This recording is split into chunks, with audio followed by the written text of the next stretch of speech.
Welcome back to Two Sports Overtime. It's Kayler Smith and Joey DiBardino back. Week 6 of the NFL season is wrapped up.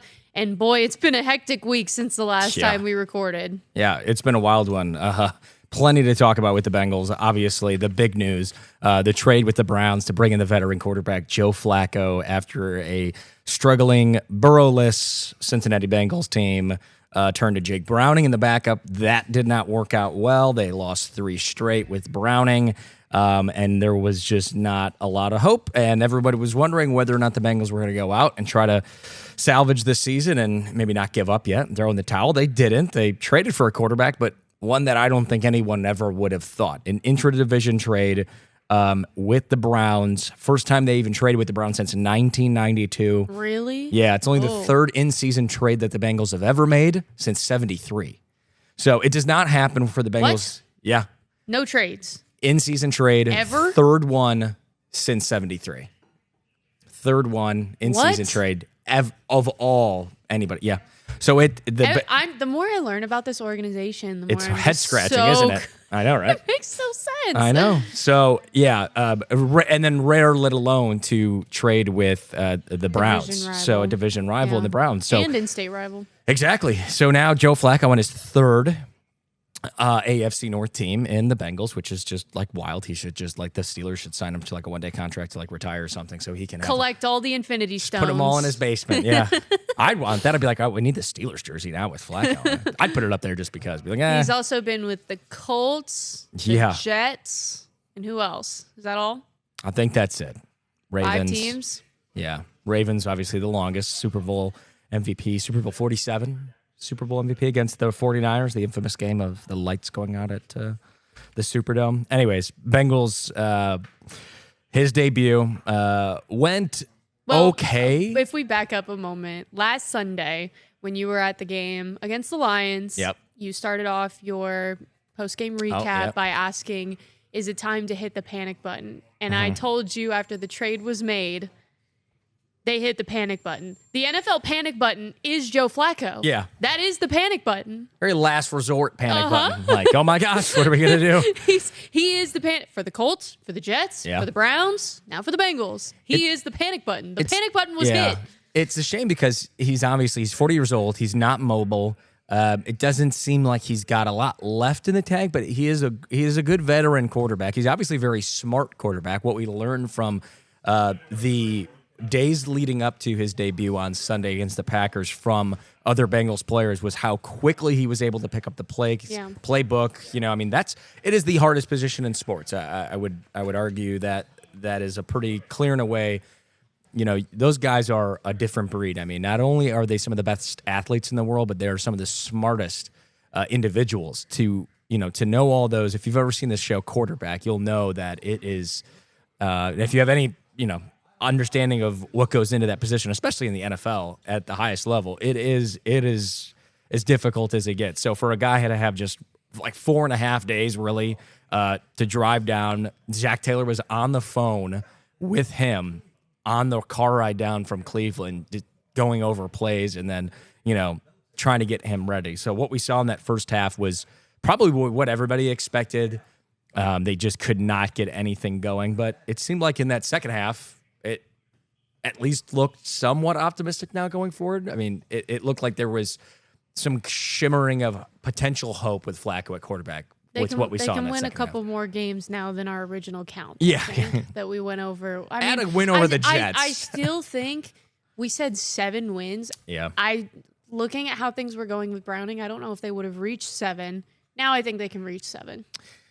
Yeah, I mean, it's got to build on this, right? Like, you got to continue to, and hopefully, I mean, the hope is, one would think that another week of practice will make it even easier on him, learning the plays more, getting in tune with Jamar Chase and T. Higgins. I was going to say, like, his touch is different from any other quarterback's timing touch for the receivers and stuff, and it was nice to see some chemistry there. I was about to say, even in spite of that, like, he found Jamar Chase a ton. He did what he needed to do. Get the ball in the hands of the playmaker. He didn't go out there and try to, like, be heroic and do stuff that he knows he can't do. Get it to Jamar, get it to T. He didn't hurt them. Right? No turnovers. It's in bold on our rundown. I love it.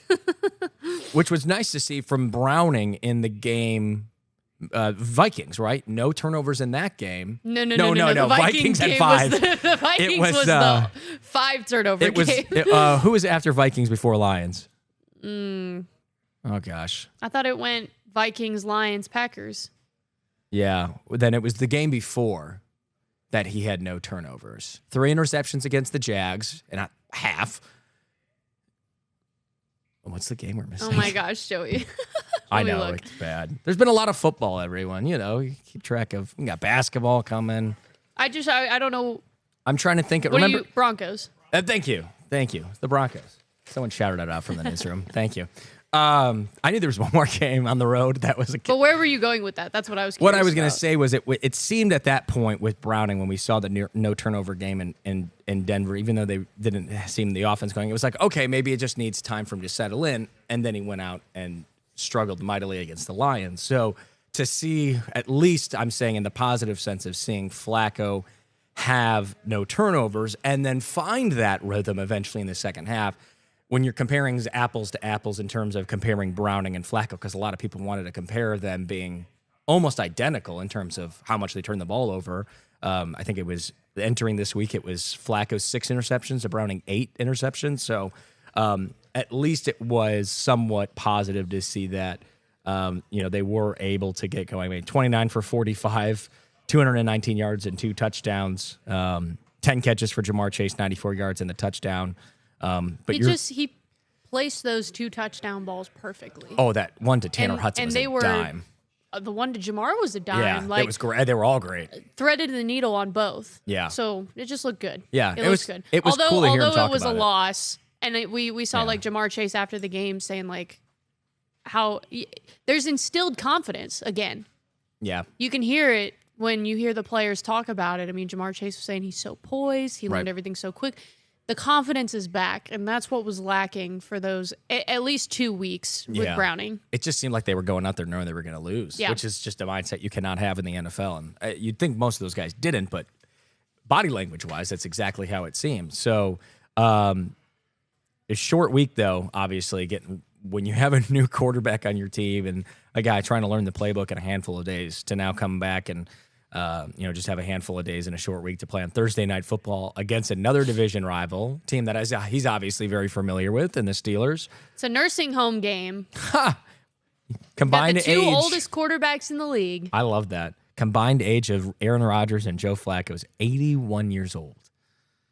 So, I mean, that is veteran on veteran right there. So, guys that used to do it well. No, I think it'll actually be really fun. Like, it brought some intrigue back to the game. We talked about how that was going to be my first game that I get to go to. Yep. Oh, yeah. And when it was looking like it was going to be Browning, I was like, oh, man, this is going to stink. After what you saw, I had to endure at all my games. Now I'm actually excited. No? Now I'm excited. And you know what? Like, something I've noticed about Flacco, too, that's a benefit that benefits nobody but the media, really, is he is so much better at speaking and answering the questions and, like, giving thoughtful answers. Yeah. Not just spewing out garbage. Like, he's thinking about his answers and, like, giving real meaningful answers. That's that veteran media trained quarterback for you. He's been doing it a long time. So, speaking of the Steelers, though, it was funny. We heard Mike Tomlin say on social media today during his press conference is that he was shocked, quote, shocked by the trade and said... Didn't make sense, I think is what he said. Yeah. He said he was shocked and it didn't really make sense. And he kind of gave a shot at Andrew Berry, the Browns chief. He goes, maybe Andrew Berry's a little smarter of a guy than me or our team, but I don't understand it. It doesn't make sense to trade a quarterback to a division rival in an area that they are hurting in, quarterback, obviously with the loss of Burrow and Browning having his problems. So, if you're the Steelers, you're like, crap. What were the draft picks they ended up getting for it? Was it even worth it? It was someone got a 2026 rounder and someone got a 5th rounder. I want to say the Bengals got a 5th rounder out of it and they gave away a 6th and they got a 5th and Flacco. It's one or the other. It's 5th or 6th, but that was about it. And then the Bengals received Flacco and a 2026 6th round pick while sending a 2026 5th round pick to the Browns. I knew it was 5th and 6th. I couldn't remember. So they gave away, or they got a 6th. So But yeah, I mean, if you're is a 5th rounder worth like the immediate need of the quarterback? Yeah. Like was it worth it to help a division rival for a 5th round pick? Yeah, I don't know. I wonder if they really just don't believe in Flacco enough. They probably thought, well, he's not going to help the Bengals at this point. They suck too bad to have a Flacco come in and try to save it when they have so many other glaring issues, which is not wrong. Bengals O-line is so bad. It's not even going to matter. Elder abuse, right? What we say. But I mean, if you're the Steelers, you have to be like, well, dang. I mean, this is a guy that has, probably done some damage against them in years past, especially when he was with the Ravens. Of course. Tomlin knows. So I mean, so they're probably like, dang, we wanted to take a bite out of that Jake Browning apple there on Thursday night in the jungle. But no matter how you slice it for both of these quarterbacks, there is that Super Bowl MVP quarterback in them. Oh yeah, No matter how you slice it. So I just think this game has a lot more intrigue now. Yeah, I mean, mentally they're the same guys. If anything, they're mentally better. They've learned, they've taken more reps, they have more mental aptitude they've seen everything, there is to see about being an NFL quarterback. It's just what can their bodies still do? Obviously, they're both out of their prime. I'd put Rodgers playing at a little bit of obviously a higher level than Flacco right now. But what was interesting to see that we also didn't get a chance to talk about last time because this all happened last week after our recording was too that we were all thinking it could have been maybe Russell Wilson and everybody was like, but maybe Jameis Winston was a possibility in terms of, he at least is still young and can move a little bit. Entertainment value is like way up there. And we saw reports that there was not even discussions with the Giants at all, right, for Russell Wilson or Jameis Winston. So you have to wonder who were the quarterbacks on the Bengals' radar. Well, we may never know. I feel like I saw an Flacco article. was one of them. I'm going to see if I can find it while you're talking. Go ahead. But in that light, it feels that, it makes you wonder who were they trying to bring in because obviously they needed help and they needed to. I mean, do you throw in the towel at week 5 just because Joe Burrow's not around and Jake Browning is clearly not cutting it? You have Jamar Chase, you have T. Higgins. Do you waste another year of these guys, especially when you have a guy like Trey Hendrickson now who's clearly going to be in his final year of the Bengals? Do you waste his, final season? But here's one. They reached out to a retired Derek Carr. I don't hate that. I mean, he's still under contract with the Saints.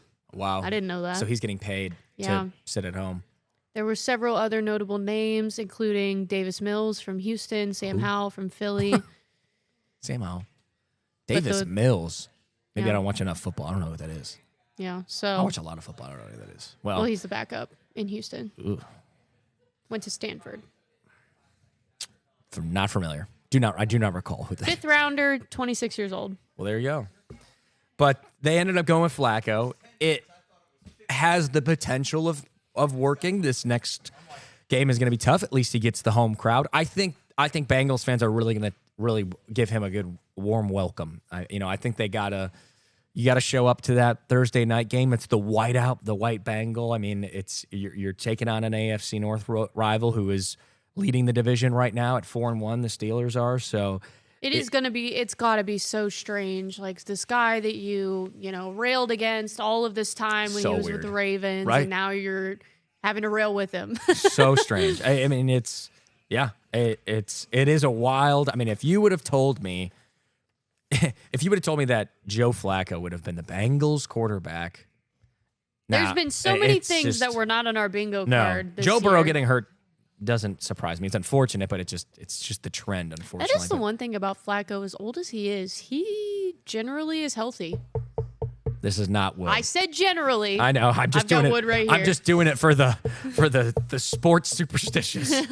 For those that are home that are going, no. It's been good to see that it's painful to watch him try to escape out of the pocket. That last night I was like, oh my gosh, run, Joe, run, get out of there. I mean, he's got to do it like right away. Like I don't know if you watched any of the Browns Steelers game. I did not catch that game. Oh my gosh, the touchdown that Rodgers threw to Hayward looked like vintage Rodgers. Like he rolled out to the right, he pointed to his target, and then he threw right. It was like old time Rodgers. Yeah. He rolled out like really quickly. Mm-hmm. He didn't stay in the pocket. Maybe it'll be the coming out party for vintage Joe Flacco. We'd love to see it. What better time to do it than this one? Quickly mentioning to the Browns before we head to a brief break.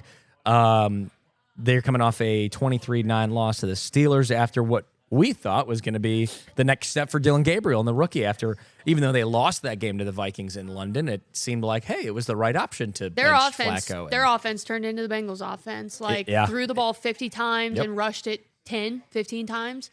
Yeah. Insane. It was a shame to see Quinshon Judkins, who seemed like he was really starting to find his stride, but if Steelers had him shut down, which just doesn't give me hope for the Bengals this week either. Like, it's just going to be another week of no Chase Brown. Yeah, that Steelers defense historically always good, and they remain good, and especially when you got a guy like TJ Watt up front there. He's going to cause some problems for a struggling Bengals offensive line. I would love to see the new grades for some of those guys, but they got the Dolphins coming up next. Very winnable game for the Browns, even though the Dolphins just had a thrilling win over the Chargers, which was kind of like a surprise comeback. The Dolphins score points. They do. The Browns have to find a way to score points. Right. Yeah, that game. I think the Browns have scored the fewest points in the league by far. Yeah, I wouldn't be surprised. It's been abysmal. Let me look at what 1-5 versus 1-5. The most that they've scored this season is 17. They've scored 16, 17, 13, 10, 17, 9. Oof. Well, they're hoping that Dylan Gabriel can try to get them kind of back on track there. And who knows? Maybe they should turn to Shedeur Sanders. Maybe it's time for that. Hit the Shedeur button. It's a perfect time. I need a Shedeur button over here. What would it even a little be? one. I don't know. Yay! Yeah. A clock ticking. I don't know. That's terrible. But as we were sitting down here to record this, couple injury notes. Trey Hendrickson had an MRI in his back. Sounds like he avoided a long-term injury, which is good. The Bengals, if they lose him, I don't know who on defense they even have to step up. DJ Turner had a pretty good game, though, I will say, at corner for the Bengals. But that was about it.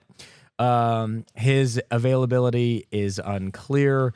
We're going to have, obviously, if you tune into the show at 6, 10, or 11 tonight, we're going to hear from Zach Taylor talking about all this. And then Mike Gesicki, the tight end, he had a pectoral injury against Green Bay and will be out a while. That is quoted from Zach Taylor. So Shamar is on week 4 now? And they said he was going to be 2 to 3 weeks. Yeah. Shamar Stewart, the rookie edge rusher. Yeah, so that, who knows how long that timeline could be for him. And then Jermaine He was listed as doubtful on Sunday, so maybe he's working his way back in. Yeah, day-to-day, questionable throughout this week. We'll be keeping all eyes on that for the Bengals in a tough game against AFC North. Kayler gets ready for her first Bengals game in the jungle, and what a game it's going to be. A little white-out Bengal action. It is rocking. You're going to love it. I just hope the fans show up. So I honestly, I think Flacco is going to put butts in seats. I really do. I think so, It's too. a way better, more intriguing matchup than Browning was going to be. I agree. And at least there hopefully was enough life that they gave them, optimism to show for that second half performance. So we'll see. Coming up, though, after the break, we're going to get into a little bit more football with college, Ohio State and Dayton. How about those Flyers, huh? 5 straight wins. All that more coming up right after the break, right here on 2 Sports Overtime.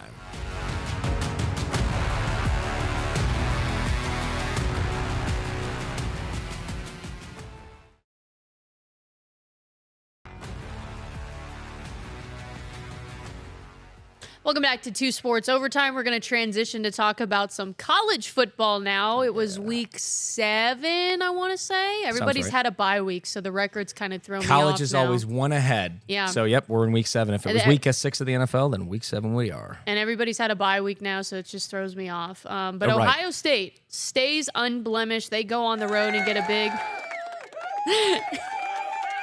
There you go.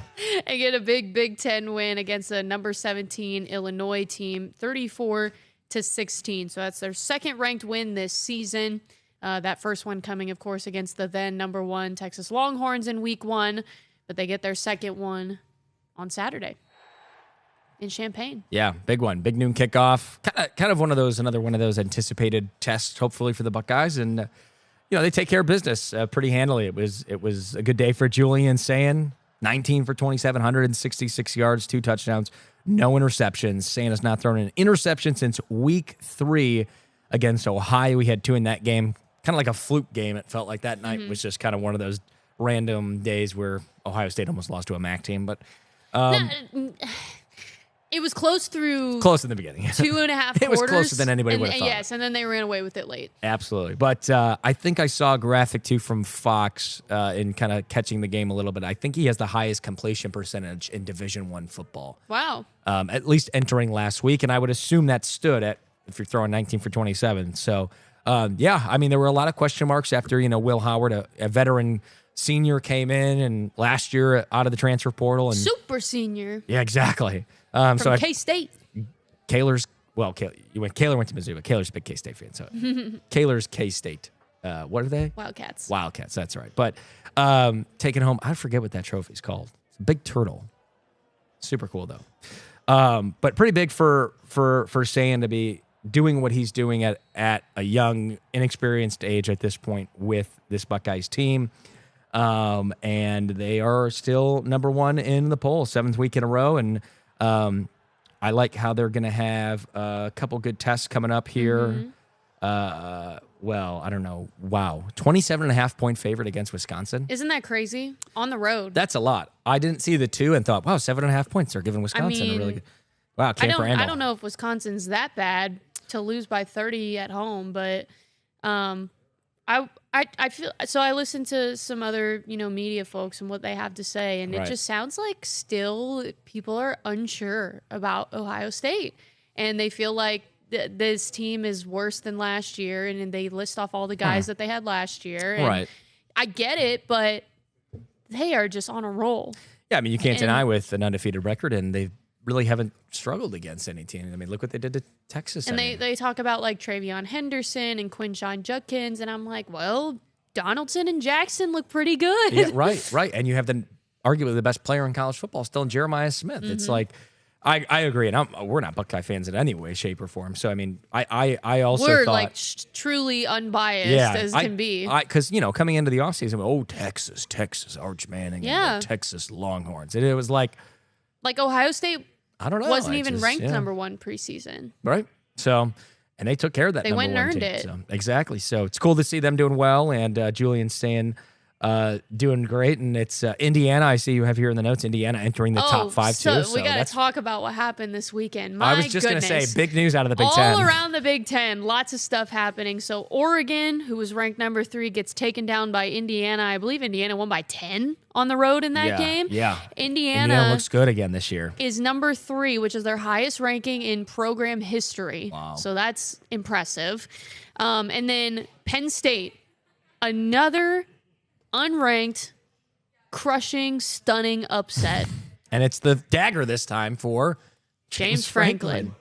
After all this time, a dozen years, Penn State has now parted ways with James Franklin after he loses back-to-back to a winless UCLA. We needed like a "you're fired" graphic. A winless UCLA and a bad Northwestern team. I don't know if Northwestern was winless or not, but a bad Northwestern team. And they finally cut ties with James Franklin. Which is crazy that now is what did it after all this time. And it's still, people were talking about it's because of the buyout. It was still a $50 million buyout. So what did they say? It's the greatest job ever. A fired college football coach. Just sitting at home making $40K a day or whatever it is. Crazy. Yep. So big crazy news out of there. shakeups in the Big Ten, and of course Ohio State hosts Penn State in it's either 2 or 3 weeks. November 1st, I believe it is. That's Saturday. So and what's funny did they name an interim head coach? It's not Jim Knowles, Terry right? Smith. Okay, so Jim Knowles. The only reason I know that is because my grandpa's name is Terry Smith. And I was there like, you go. Well, I only asked you because Jim Knowles, former Ohio State defensive coordinator from the championship winning season last year, went in a weird move to Penn State to be their defensive coordinator, and it was kind of odd, and everyone was kind of like, oh, there must be some bad blood there. And he was not at the national championship trophy celebration at Ohio Stadium either. So, and then all of a sudden the news comes out later that he was going to Penn State. So that was kind of weird. So he's there now. That'll set up an interesting matchup too. And it's...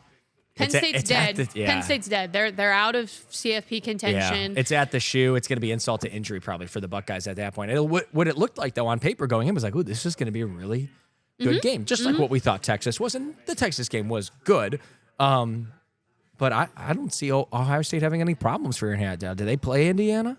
Because last year they played Indiana. I don't know if they have them this year. I thought I remembered Penn State being their last test other than Michigan left, which of course we talked a lot about. Shouldn't really be a test at all, but it is because it is every year. Wisconsin, Penn State, Purdue, UCLA, Rutgers, Michigan. There you go. So, I mean, I'd love to see them we play don't have to year. say it 2 weeks in a row, but like easily Ohio State goes 11-0. Yeah. And then we'll see what happens the last week of the season. This Michigan team is not that great. I mean, they're 15th, but they weren't last year either. They were even worse potentially, funny enough, but they only beat Wisconsin 24-10. They're coming off a loss to 20th ranked USC. They barely beat Nebraska 30-27. They already lost to Oklahoma, who was ranked back. That was September. Oklahoma's 14th now. They haven't really played anybody since then. So all their games that have been solid teams have been close. So we'll see. But the Buckeyes are going to try to win their 11th straight against the Badgers this weekend on the road, 3:30 on CBS. And before we wrap up, we'll go over the Dayton Flyers, who have now won their 5th straight, rather, not 10th straight.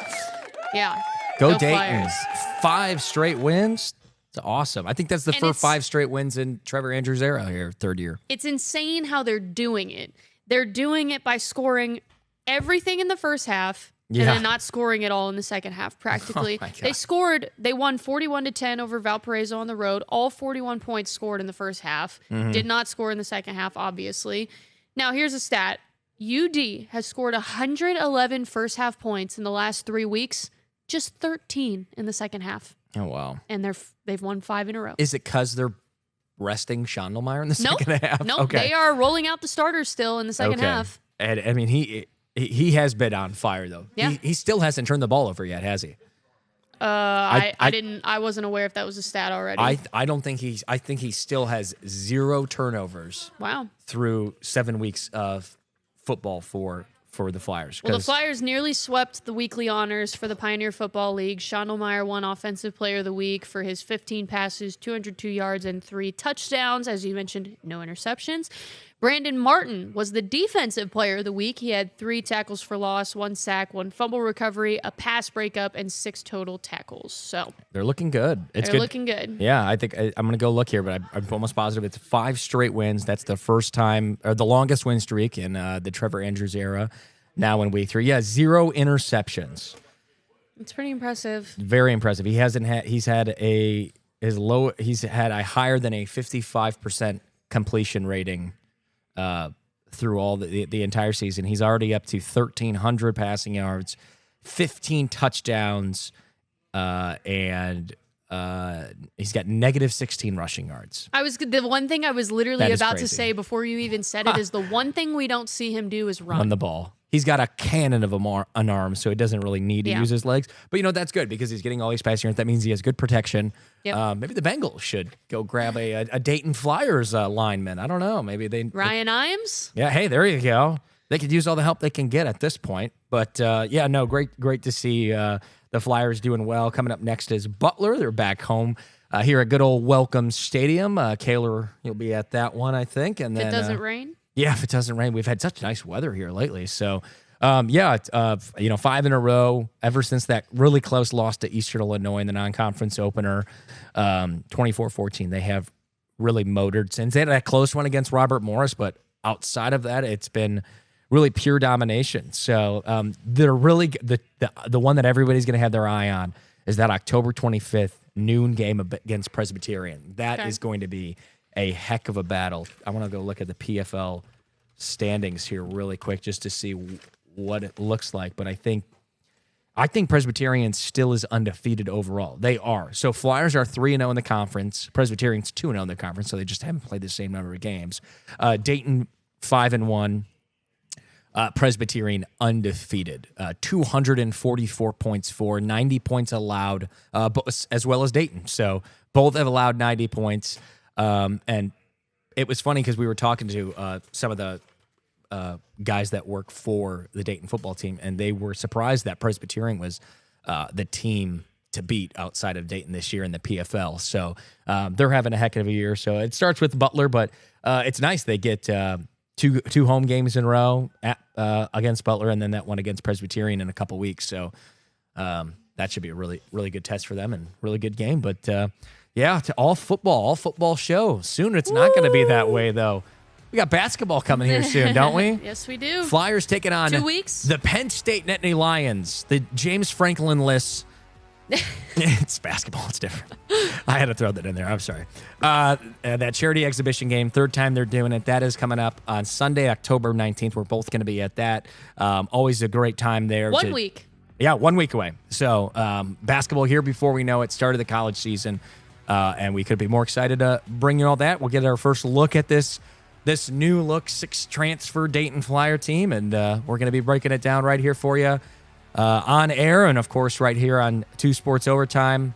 That's Kayler Smith. I'm Joey DeBardino. Thanks for joining us again on 2 Sports Overtime.